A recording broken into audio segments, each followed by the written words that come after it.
music and sharing the story behind the music with you and sort of where the passion and the story came. And this is something different than I've ever done before. When we talked about doing an album release party, this is something I've been working on my own, you know, in my spare time for the last couple of years in this project studio, which I thought I would talk a little bit about. I thought that would be fun to talk about Project Studio this evening, the inspiration and these pieces that I've composed. Now I'm going to take 5 of the pieces and I'm going to talk about them a little bit, play a little bit of guitar along with them, explain how I compose them. And if anybody has any questions, feel free to ask anything about this. Anybody has any questions, I'll be happy to answer them as we go. And if anybody's interested in the recording, Libby's got some in the back. I've got some on my website. If you would rather stream, you can go to the website, davereynoldsproject.com. So, just to tell you a little bit of the backstory, the inspiration for this, Libby and I moved from Thousand Oaks, California to Washington about 3 years ago. And we moved here to be closer to family. And we were really drawn to Washington. And it's interesting how sometimes that can happen. You know, you're wondering, why was I drawn to this place? It's such a nice place to live. We ended up on East Main Street. And about a year, we moved here in 2016, and about a year later, in 2017, someone asked me to contribute to an online, it was a group of people who were telling their immigration stories, the genealogy stories. And so I had to tell my buddy that I didn't know my story, that I didn't know my mom was deceased many years ago, my dad was deceased at the time. I knew that I probably had some roots in England, and my grandmother was from Germany, but I didn't know any of the details. So my friend said, oh, well, maybe you can just write about that. Maybe that would be powerful. Maybe you can write a story about not knowing. And so I started to do that, and then this name popped in my head. My grandmother's maiden name is Schlimper. So I thought, oh, geez, that's a pretty unique name. So I typed it in on my computer, and up popped an article on my grandfather that had just been written. I think I was sitting there like in August maybe, and this article had been published in July. I think it was 2017, and his name was Henry Castor. And I think the article was titled Pastor Castor. And he was a Lutheran minister. So in the Missouri Synod, I believe. And so they were doing their genealogy work. You know, they were making sure that they could have that all documented.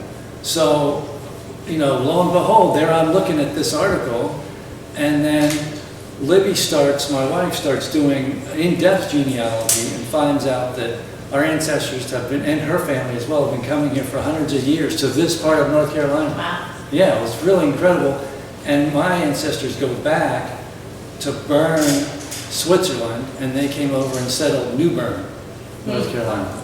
So that was the impetus then for me to start writing this music. I was like, oh geez, I should celebrate that story through music. So I have what we would call a project studio. And the reason I use that term is because a project studio is a studio that you would have in your home. It's something that could be just a computer that you can compose on, or an iPad, you know, that you could have GarageBand on. And so that's the distinction. If you tell somebody I have a project studio, and they're in the industry, they're going to know that you mean that you're recording in your home, and that you may have some limitations, as opposed to a full-blown studio where they might have a bunch of different rooms. You know, we can record vocals in this room, we can record guitars in here, we can, you know, do full, you know, everything from drums and bands to full orchestras. I don't have all of that capability, but I do have the capability through Pro Tools and through having some ability to have extra instruments to be able to put whole songs together, which for me was important with my schedule and traveling and things. To be able to come home and sit down and to be able to have access to this stuff is really incredible. So the title, I don't have the CD. Let me go, Libby, can you run one up here? The picture for the collection of music was taken by Rick Carter, and it's on the front here. I don't know if you can see it really well, but it's sort of the waterfront. And some of the titles of the songs are Festival Park, Havens Mill, Line of Stew, which I'm going to talk about that in a second, which is Carolina Stew. Blessings, Pastor Castor, Southern Hospitality, Time Out, which is a friend of mine's boat that's parked out here on the waterfront. Surf It Mellow, which actually I included because I wanted to re-record that. That came from an earlier collection of songs that I had released. Tony, which is a bird that hangs around the waterfront. And Welcome Home, which is sort of the title track. So with Line of Stew, I wrote a little piece of poetry when I started thinking about Line of Stew. Because when I moved here, I've heard a lot of bluegrass before. I grew up listening to bluegrass and had heard Tony Rice and all these players. But myself, I had not played bluegrass. But I've looked into it occasionally. But it wasn't until I moved here and started coming to the jams that I started really looking into it and enjoyed the circle jams and playing the improvisation piece of it I love. So I wanted to write this song to include all of the different types of musics that I've ever performed. Classical music, there's not much classical music in it actually, but everything from jazz to pop to bluegrass. So I wrote this little piece of poetry that I wanted to read that gave me sort of a vision for the song. It's called Line of Stew. Let's go cook up some stew in the kitchen. Let's go make a brew. Put everything in. Make sure nothing goes to rot. Can't wait for Line of Stew. Let's put in some banjos and guitars. Why not throw in some blues? A sitar? Stir and stir, see what boils up in that good old Line of Stew. Stir in some pop, funk, and rock. How about a slide guitar? And maybe some bebop or jazz. How about some southern rock, Tedeschi and trucks? Can't wait for that Line of Stew. It's about bringing everyone together no matter the instrument or music you play. So would you join us, please, in your own special way? Let's go cook up some stew in the kitchen. Let's go make a brew. Put everything in. Make sure nothing goes to rot. Can't wait for Line of Stew. So that's what I wrote, and then the song, obviously, we'll play a little bit of it here, but it could go on for 10 or 15 minutes or 20 minutes if you were to include all that. So I just included a few little things. I do have a sitar sound in there that comes from my electric guitar that has some different modeled tones in it. It's not as, what was I want to say? It's not the sitar that you would hear if it's purely acoustic, but it's a really good sound, and I enjoyed using that. I've also got a choir in here. I've got a church organ. Let me see my notes are to make sure I don't leave anything out. I've got this vihuela in there. I've got a ukulele. I've got quite a bit of percussion. And I have some bongos in there as well. So let me play just a little bit of it. And just to talk for just a second about these instruments, the way the music industry has sort of evolved now is that they have the technology to have, let's say, a violinist, because more and more people are recording. Because of this now being able to be in your home, there is a market now for people to purchase more and more sounds that they can use to create with. That doesn't mean it replaces the actual person. You could use this as a demo, or you could use this as a way of composing and then to go out and to get the real people then to perform it live. So that's always, definitely a goal. But you can take great violinists, $100,000 violin, the best rooms in the world, the best microphones and the best mixers, and record all of that. Then they have the technology to take that sound and to put it inside, like software that then composers, people at home can purchase. So those beautiful sounds you can now access. And if you want to have a plucking violin, if you want to have a long bowed violin, all of the different things that a violinist would do, they're all there. And they've been able to make that sound incredible. So in the old days, if you had a violin or something that you wanted to put in your studio, it would sound maybe kind of like a car horn. It was digital, it wasn't real. these are actual real samples. It's a real player, recorded like you wouldn't be able to do yourself. So it's pretty interesting, and I think it's a great thing. Let's see here. You'll be able to hear the sitar at the beginning. Maybe what I'll do is, does anybody have any questions about any of this technology or anything about the, does anybody work with a Project Studio here? No? Okay. It's, they're all, like I mentioned before, like the Apple's come with something called GarageBand, and you can instantly access things on that. They're not real difficult to figure out. This is Pro Tools, which can be cumbersome. It can take a long time to figure the software out, but once you do, it's pretty incredible. And maybe I can pop open, let me see if I can find, oh, here's a sample. So here is, if this pops open, come on.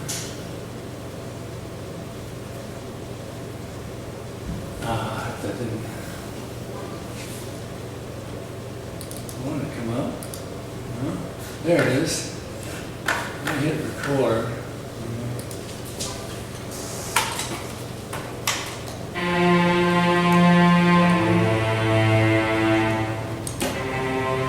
So that's an example of, I think that's a double bass. Let me look on there. That's a large string ensemble.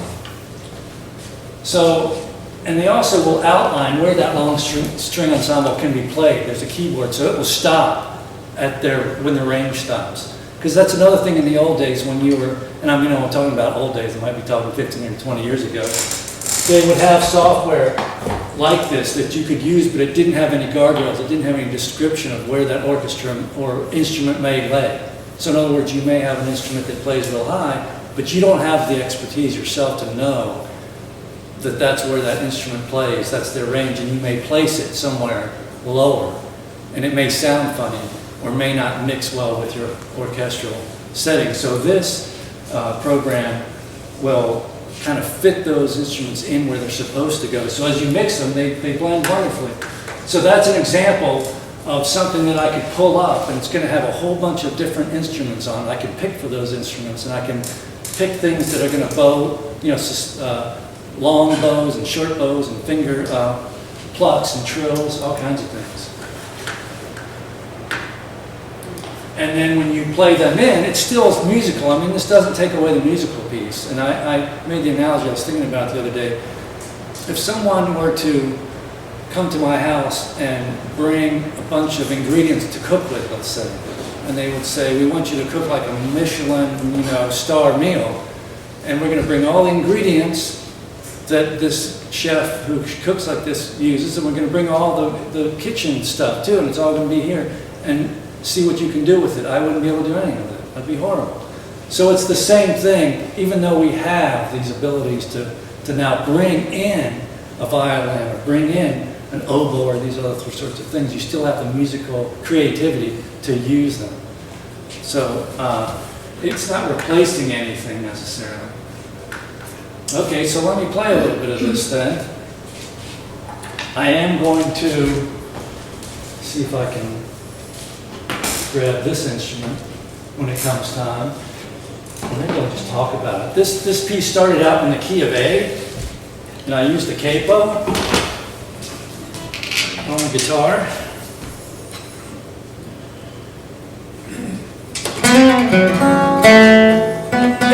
And I used a little bluegrass lick. That was the foundation of this piece was a bluegrass lick.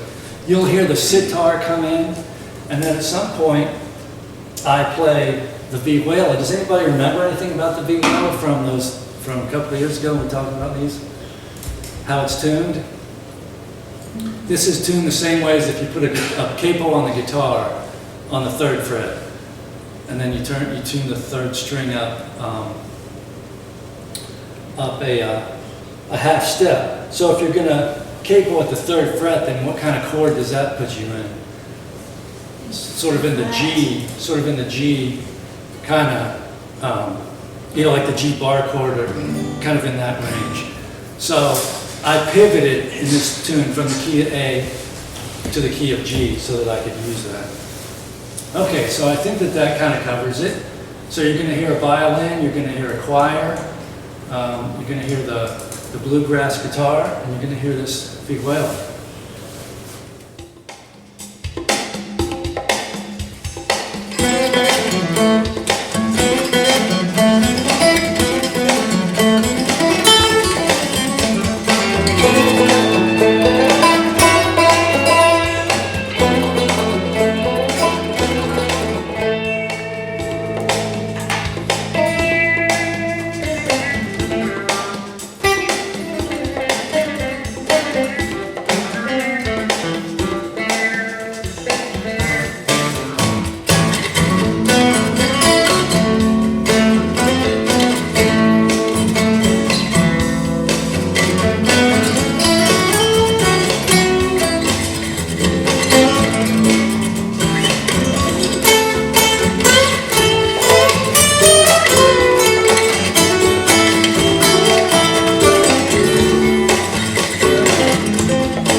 And I have a clavinet in here, piano that I play.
Okay, I'll just take me a second and close that one out.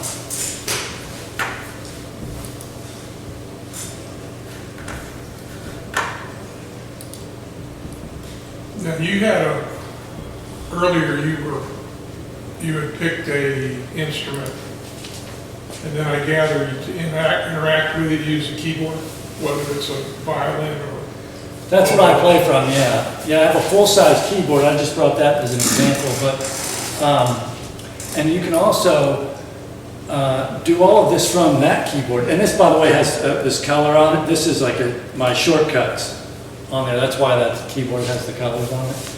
But you can even access it from this keyboard. You can turn this into a piano, and you can also, I've seen people who are really good at doing drum beats, custom drum beats, but on a keyboard. You know, they use their fingers. And, you know, when technology, you know, has come along, it's hard to think of, you know, some of the technologies being good. You don't know what to think about it. But I was at this show probably 5 or 6 years ago in California, the NAMM show in Anaheim, and Victor Wooten was there. He's this great bass player. Stephen Bailey was there. They had a guy with them that they brought to do percussion, but he had this little pad, and it's by a company called Machine, M-A-S-C-H-I-N-E, and it has all these different pads on it that you can program. Like this pad, you know, means this kind of a drum, and this pad means maybe a different tom-tom size and cymbals. And he also had a thing with his foot, so that when he hit his foot, it triggered like a kick drum, you know, a bass drum. And he played that thing. I couldn't believe it. Was so inspiring and so musical and incredible. But yet he can just take that on the airplane or whatever, you know, it fits in his suitcase. And at that moment, personally, I thought, that's an instrument. I was like, that guy's playing, you know, that with his soul, and he's making it sound killer. So I thought in that case, I was like, you know, there's cases where you can't maybe bring a whole drum set, or maybe. The other thing with recording is that if you need to make choices later, so you could do a drum set, and they have electronic drums, of course, you can plug in. You can have somebody play those drums, you know, a live drummer, but then they leave, and you've got it all in MIDI. And so you can go in and you can change the snare drum if you want.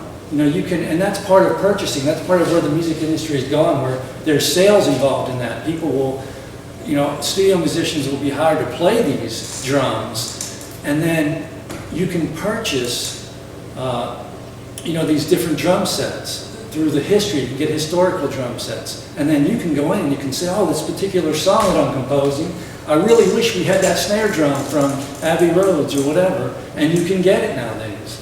So it's incredible. The creativity is just, you know, exploding. You still, you know, have to have a lot of,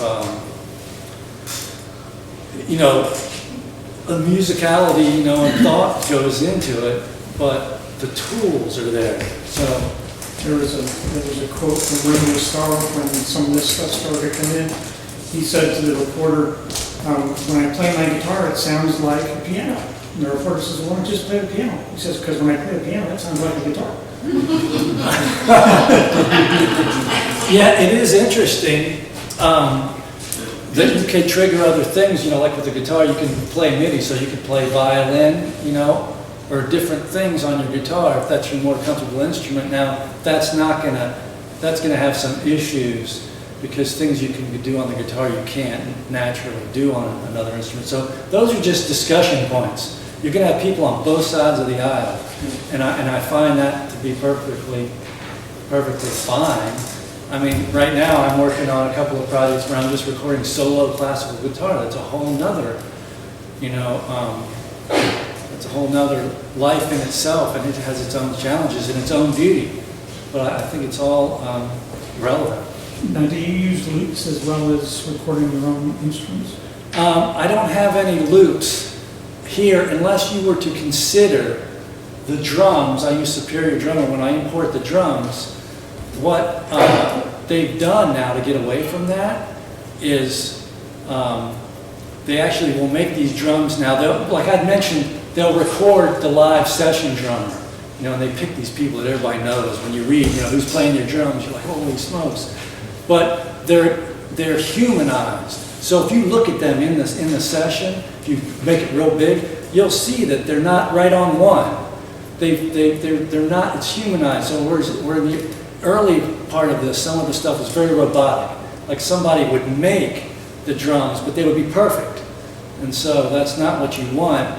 And so there were loops. When I first started, I didn't know anything about drums, didn't know anything about fills. I listened to some of my original things that I still have up, on my SoundCloud things. I still like the tunes, but I picked one beat, and it started at the beginning, and it went for like 4 minutes. So when you listen close, you're like, wait a minute, the drummers, there's no fill, no fill. Oh, it's the same, one measure for 4 minutes. But I didn't realize at the time, I was just using it as a metronome, and as a groove. Now, with this other stuff, like with Easy Drummer, if you pick, like you say, I want, 8 measures of drums, it'll already put the fills in there. It'll already humanize it. So it's not a loop in the sense that you're hearing the same thing over and over. And I will go in and make my own adjustment now. I'm comfortable now with producing the drums at least decently, until you could have a live drummer come in and do something over that. So I think the loops, for the most part, unless you're doing like maybe a dance thing where you want that to be that way, they're definitely getting away from that. It's getting a lot more sophisticated now, which is cool. When you put a track together, have you mapped out the entire track in your mind, or do you use this as a composing tool? I use it as a composing tool, and that's an interesting question, because that is, a lot of times I'll just start. I'll have a key, I'll have an idea, and it unfolds. But I have to go back. I got to think in terms of intro, verse, chorus, breakdown, different things. And as I get better at it, I want to expand my pieces and make them more intricate. But one of the interesting things too, I had to spend time actually trying to redo that sitar part and some of the guitar parts in Line of Stew, because when I compose and record, I just play whatever is in my mind, and then I have to actually go back if I'm going to play it live and transcribe it. I have to listen and write down what I did, and because I don't have a perfect recall, I can't just hear it and then play it. I have to go back. So some of my early pieces, I wrote a piece called Longboard for a collection I came out with a few years ago, and on that I was just learning, how to record. And so at first I used to not pay a lot of attention to the composition as much as I was just trying to get something in to then mix. I need something to now work with, learn how to edit, produce. And so this particular tune, I had a real simple melody, and then I just improvised a lot. And then I was like, oh, it's no problem. If I ever play it live, I'll just improvise again. I'll just do that real simple melody. But I heard the song, I played it 4 or 5 times, and I got hooked on every note. I was like, oh no, it all matters. If somebody were to buy that song to hear it over and over and they wanted to come hear you live, I was like, oh man, you can't change it that much. So I had to go back, transcribe the whole thing. Some really complicated rhythms. But yes, I do it, for the most part, I do it as a compositional. And it may change as I go, but for a long time it was just to get to learn how to use Pro Tools. Mm-hmm. Let's see, what do we have here? Oh, this is called Time Out. And this is just a kind of a popular chord progression. My friend Rodney's got a boat on the waterfront. Occasionally he'll take me out. So this song is just a real laid back, real nice laid back. It's like a 1-6-2-5-1 thing in the key of B. So I'll play that for you a little bit.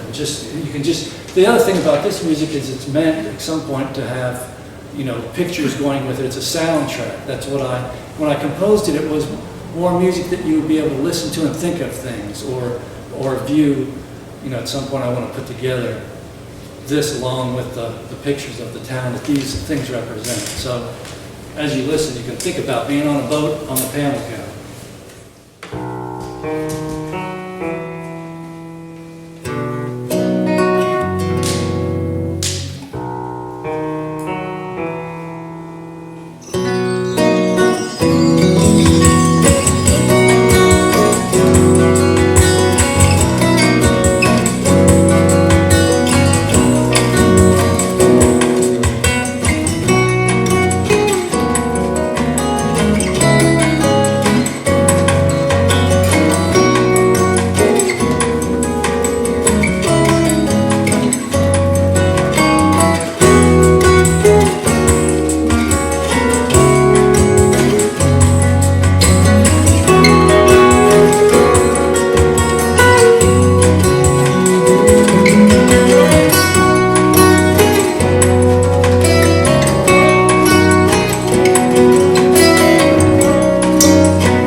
light green, Um, down about, just below halfway.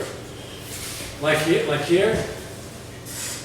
Well, Oh, you can come up, point. well, right in the top blue line now, it looks like there's just a couple of, Like here? So those are where I came in with, that's the French horn. okay. Let me see if I can solo that. Let's see if it's, I don't know if it's connected to. So there's the French horn and flute.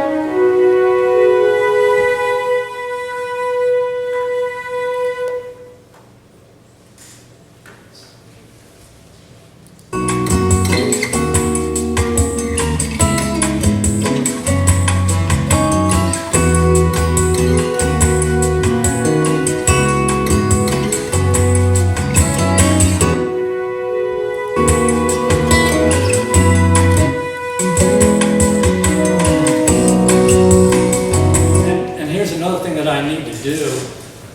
That, I have these external hard drives here, so, and this is something that I should take care of right away, but those instruments, that French horn is living there digitally. And the audio is perfectly fine, but what I need to do as a safety is I can bounce that track into audio. So I can take that, and do you see how this is audio here? That's audio, directly in, and that's MIDI information. So I need to take that, and I can just put another track below it, an audio track, and then I can transfer that into audio, and that means I save that instrument, forever. But right now, what could happen is if for some reason something happens to my hard drive or something happens to that instrument, I don't have it anymore, it's gone. So that's something I need to do. You should be seeing all, audio. So that's something I need to take care of. When you finish a session, you should just bounce, make sure everything's audio. That way, you don't have any issues later. I've actually had to go back to tracks sometimes and can't find those instruments. If it's 5 years later, I may not be able to find that French horn, on that external hard drive. So I'd have to go and audition more French horns. So anyway, that's what I need to do then. Okay. What's it cost to buy a piece of horn or drum or whatever? We just, They're all different, but you can go, bigger collections, but I think that I might have spent $500 or something on East-West strings. That's the one that I really like, but it's funny because it's just like anything else. There's always another one, It's like, oh, I really need this and I really need that, and it can go on forever. But the big studios, are going to own huge collections of this stuff, and there's a market for that. There's also a market for the music itself. So there's music directors that work with, with shows and all sorts of multimedia things who have libraries that they go to that already have the music done, like this. Like if Welcome Home or something was in the library, somebody might say, oh, I need something pre-made, you know what I mean? They're looking for those things, just like I'm looking for individual instruments. There's music directors for TV shows and things that are looking for something that's already done. They use metadata, tags or whatever. I need something Christmas, classical guitar, and then up pops things that are done, mixed, recorded, composed. So that's a whole nother thing. Let's see here, what's next? Did line the stew, time out. Oh, we're going to do Pastor Castor.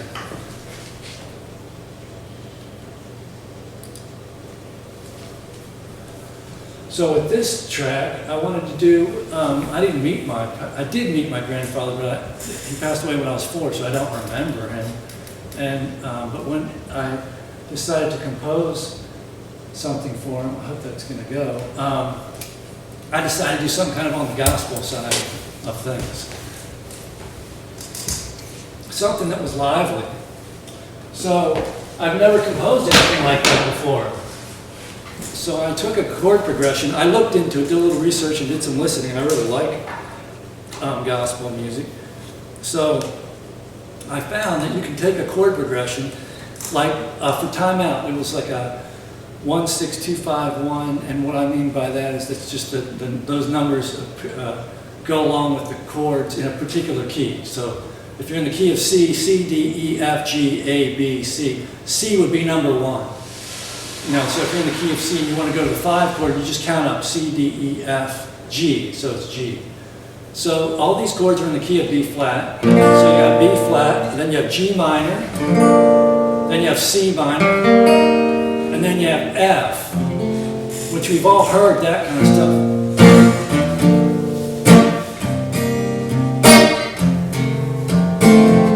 You know, we know many, many songs that have been written on that. But to give it a little bit of a gospel twist, I took, and it's popular to do this, a fully diminished 7 chord, which creates some tension, and put it in between each chord. So we have B flat, and then right below the G minor, I'm going to put, just on the G flat, I'm going to put this, actually I think that one I do a minor 7 flat 5. And I'm going to create a little tension with that. And then go to the G minor, and I'm going to do the same thing. I'm going to add this other chord right before the C minor, and then you go to the C minor, and I'll show you what I mean. So just by having that standard chord progression, but by doing little changes like adding that diminished 7 chord, can flip the whole thing and give it a different feel. And then in the middle section, I just do a little blues, a bluesy thing. And there's one really cool thing in here I wanted to show. Right here, I put these timpanis in there. Let's see if this is going to give us what I want to hear. Yep.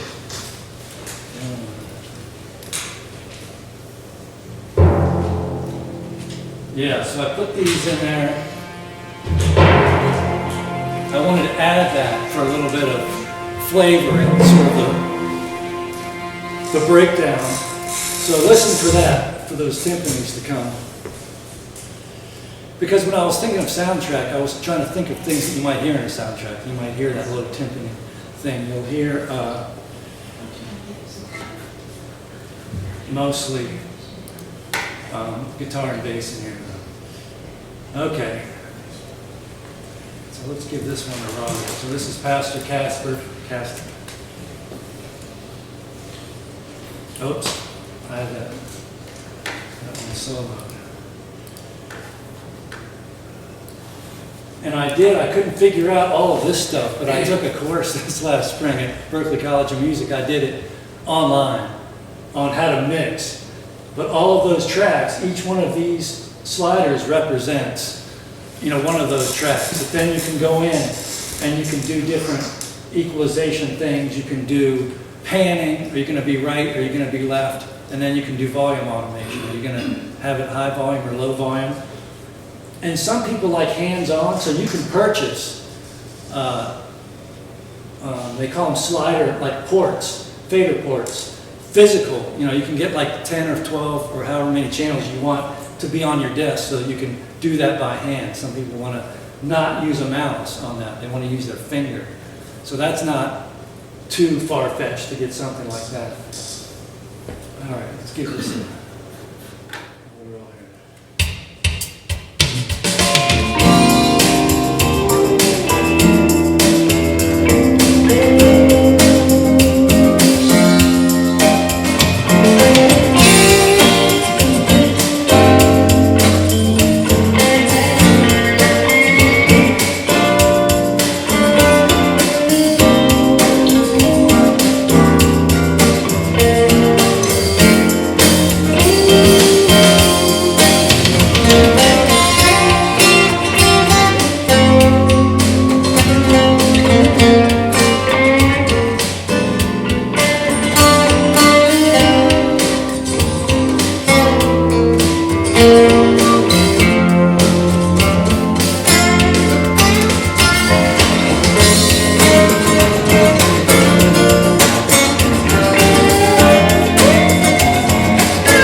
get back to the music. So we've been talking about the Project Studio and how I was able to do this stuff on my own over the past couple of years. I've been working on it, intertwining it with my other projects, chipping away at it. And I mentioned before the different types of instruments that we can get, and so I wanted to give you an example here of the plucked violin strings.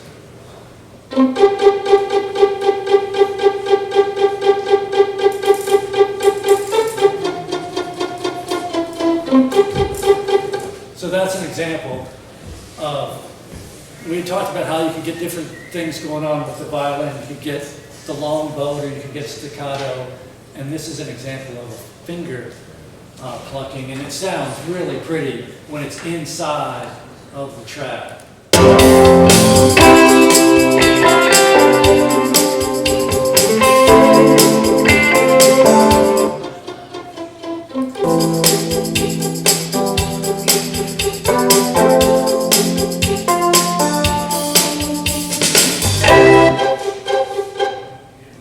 Okay, so the name of this track is called Southern Hospitality, and I wanted to represent sort of that feel that you get when people are, you know, so kind and nice to you walking down the street. And I also wanted to do it to a tribute. Does that remind anybody of any composers or any music that they've heard before? It was sort of a tribute to one of my favorite composers, Mike Post, who did some of the stuff in the 70s and 80s. He did, what did he do? He was in that same ideas like Rockford Files. He did Law and Order. There was a whole sort of a vibe with that stuff. And so I wanted to kind of pay tribute to that, because that was a really good time for me for music.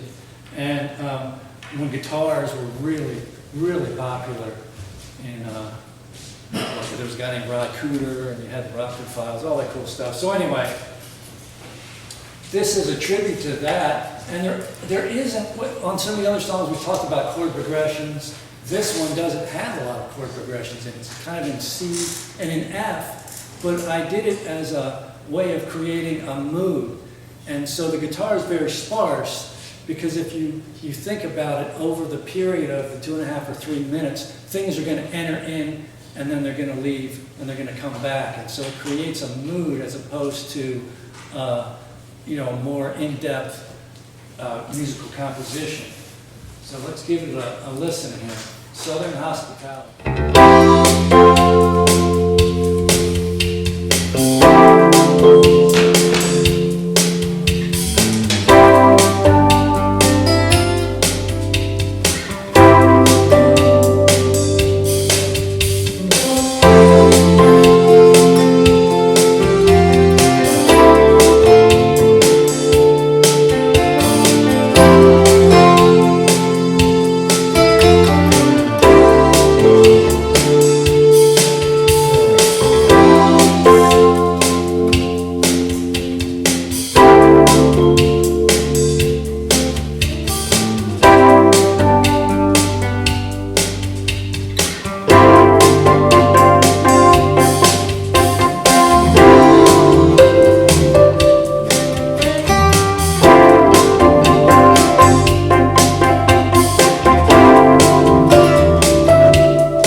horn, I spent a lot of time on horns on that one. I wanted the guitar to be sparse, on purpose to give it give it some space. And depending on where in, the soundtrack you would, because a lot of times if you have a song like that, it's however long it is, it's 3, whatever minutes long it is, you would just cut a piece of it most likely, use a part of it. So I was trying to think of that concept.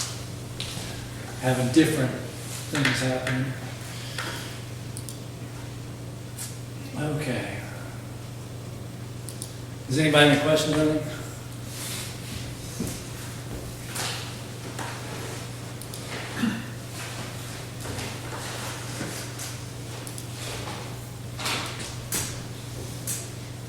Once the musicians have made it, the great violinists have made their track, do they have any rights at all to how it's used? Or do they get royalties every time somebody uses it? That's a good question that I don't know the exact answer to that. I have a feeling that might be different, depending on the, I would be interested to find that out, talking to people, but depending on the artist and depending on their stature, there is what you would call work for hire, that you would want to do if possible. They might get paid whatever it is, X amount of dollars, and no residuals. Sometimes in the music industry, they'll say, they won't pay you anything, and then they'll say residuals. If anything sells, then we'll pay you. And then there could be, if you're of high enough stature, there could be both. There could be residuals. But I don't know that exact, question. My guess would be that they're paid and that they would get residuals, because some of these people are awfully famous, that they're recording. And these instruments, I'm sure some of them might even be borrowed. I have no idea. It's pretty incredible. Okay, I'm going to do 2 more pieces then. This one is called Haven's Mill. Everybody's familiar with that. So I wanted to write a piece of music that would, reflect the feeling of that. And what's really neat about this project is, just like the photography, you could redo this. How many people have taken pictures of Haven's Mill and continue to take pictures? And, so with music, I could go around again, because there's more feelings of Haven's Mill. I could say, oh, this is Haven's Mill, another feel of it. You could do it again. But so this is my first, go around of this. So let me pull up my notes on this one. There we go.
Okay, so here's the title track. I think I gotta go find it. Let me try that.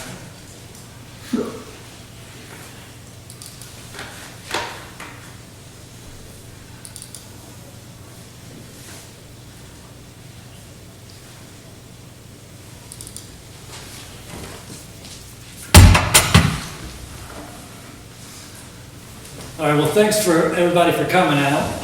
There's 10 tracks on there, and we've talked about Havens Mill, Linus Stew, Pastor Castor, Southern Hospitality. We did Time Out, and now we're going to do, what'd you say, Libby?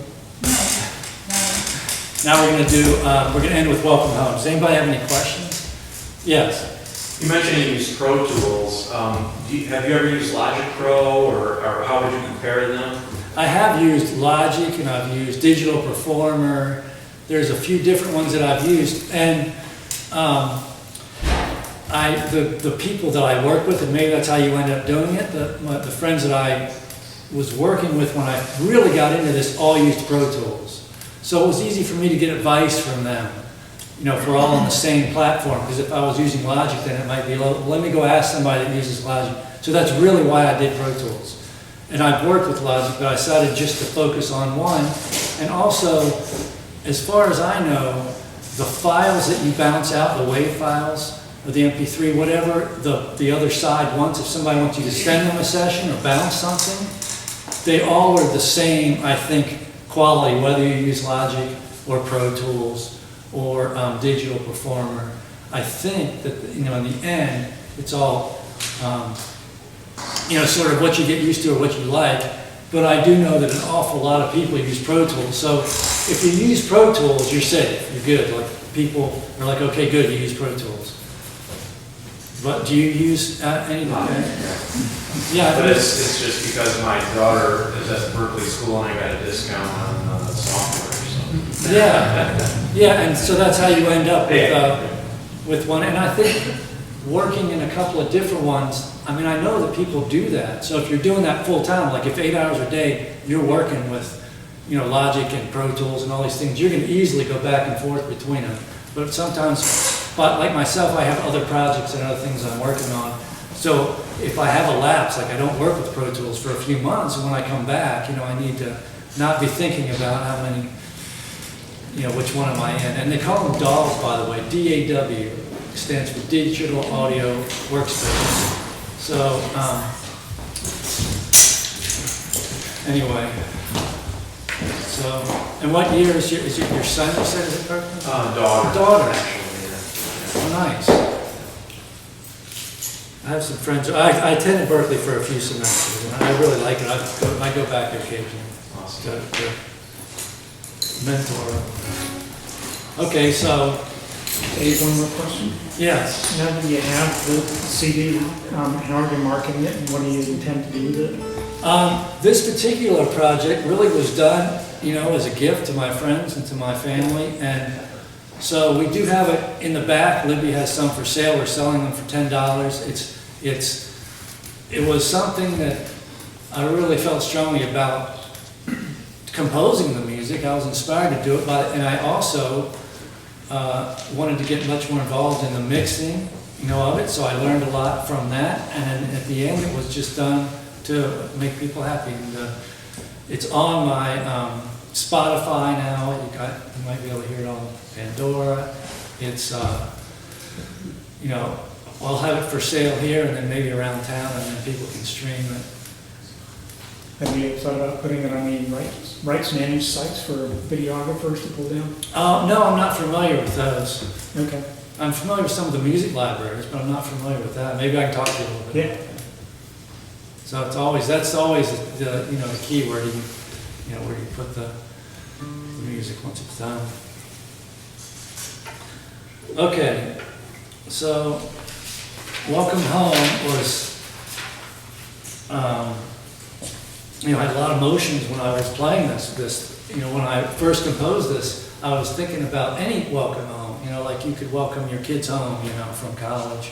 You could welcome, a spouse home. You could be welcomed home, even it was to the point where I was thinking about being in heaven and how people had welcomed home. There was all these emotions that came with this song. And so it was very emotional when I was composing it.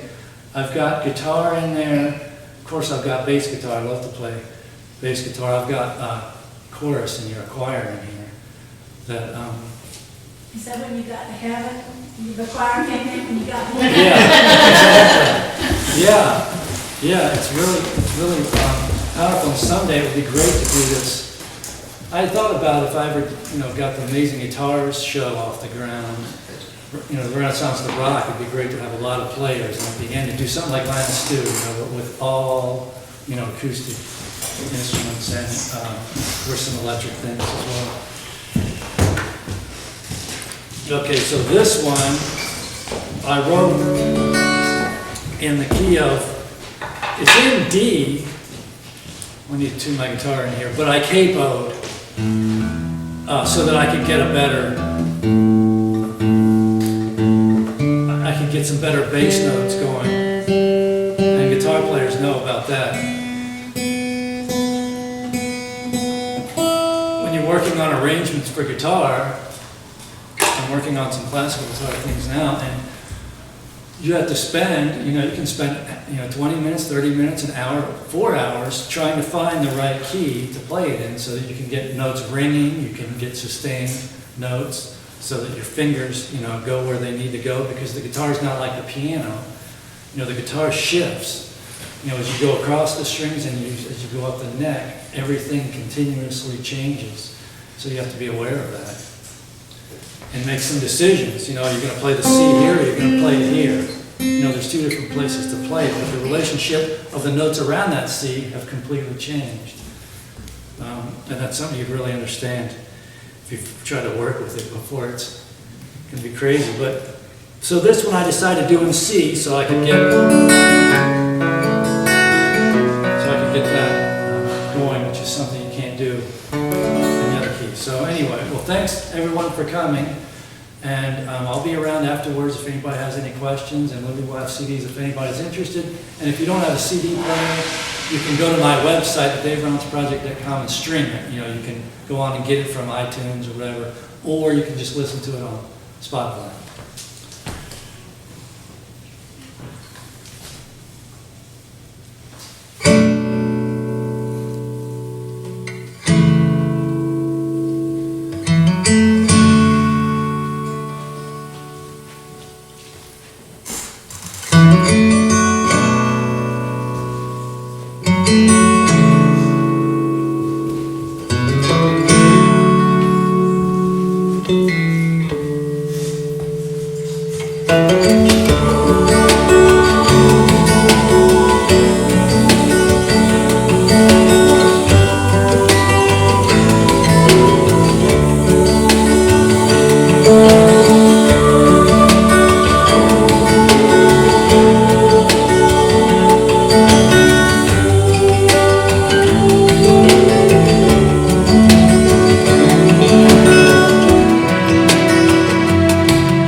Traditional Music Association. He comes in and plays with us.